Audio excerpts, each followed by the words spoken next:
கவி உறவுகளே வாருங்கள், சேதுவின் கவிதைகளை கேளுங்கள். இன்றைய கவிதையானது சுவாசிக்க காற்று இல்லாத போது அந்த காதல் எத்தகைய அளவில் வாழும் என்பதைத்தான் இன்று நாம் பார்க்க போகும் கவிதையானது எடுத்துரைக்கிறது.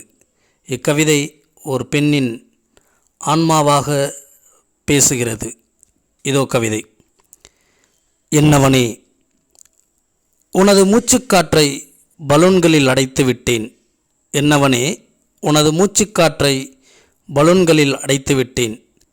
நீ இல்லாதபோது உன்னை நான் சுவாசித்து கொள்ள, நீ இல்லாதபோது உன்னை நான் சுவாசித்து கொள்ள.